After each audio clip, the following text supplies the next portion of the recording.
83 miles north of Las Vegas, the Nevada desert stretches into an absolute void. For decades, the United States government denied this specific patch of land existed, erasing it from public maps and forcing commercial airlines to divert their flight paths around it entirely. Step toward the invisible border today, and you are immediately met by the camo dudes. These are anonymous, private military contractors in unmarked trucks, watching your every move through dark sunglasses, with assault rifles resting in their laps. The perimeter is a technological fortress. Motion sensors buried in the dirt can distinguish the weight of a human footprint from a passing coyote. Trip that invisible line, and a fully armed military attack helicopter is dispatched in minutes. The government spends billions of dollars and authorizes lethal force to protect a cracked, dry lakebed. You do not guard empty dirt with that level of intensity unless you are protecting something that doesn't fit into standard military testing.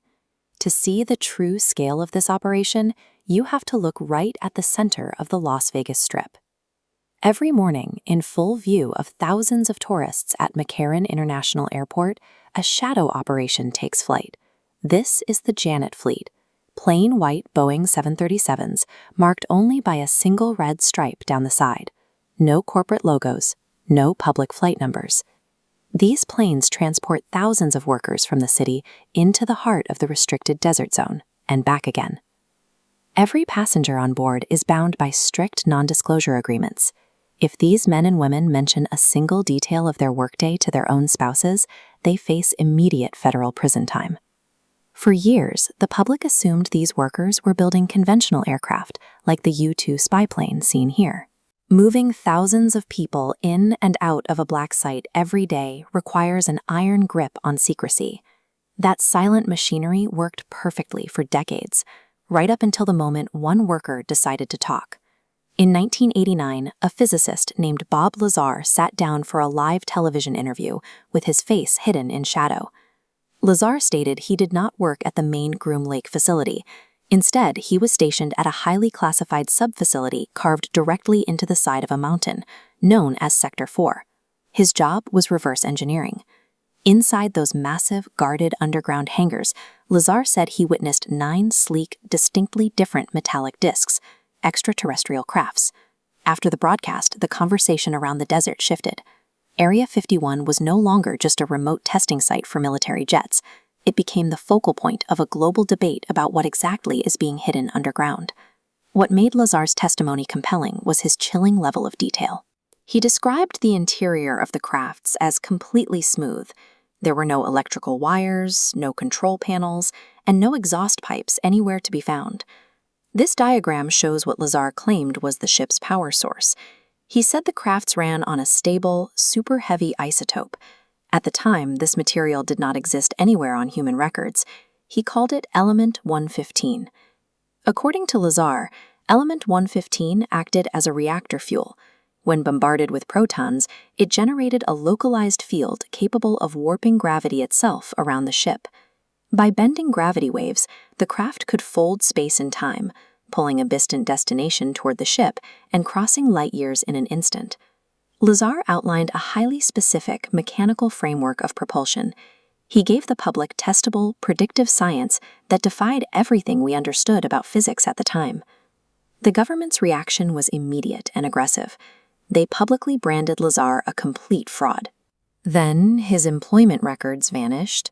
His education history at MIT and Caltech was systematically wiped clean. This photograph shows the military's typical playbook for handling UFO sightings, pointing at crumpled metallic debris and blaming a crashed weather balloon. Lazar's deep dive into theoretical quantum mechanics was impossible to dismiss with a balloon. Then, the story caught up to reality. Decades after Lazar sat in that dark studio, a team of Russian and American scientists successfully synthesized a brand new super heavy isotope, Element 115, exactly as Lazar had predicted. While the discovery doesn't confirm his story of flying saucers, it leaves a difficult question: how a man with no official record managed to describe a missing piece of the periodic table decades before it was synthesized in a lab. The public pressure eventually forced a concession. In 2013, The CIA quietly declassified a batch of documents, officially acknowledging that Area 51 is a real facility.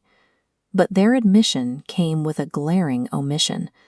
The documents heavily detail Cold War spy planes, while maintaining absolute silence regarding Sector 4 or any extraterrestrial reverse engineering programs.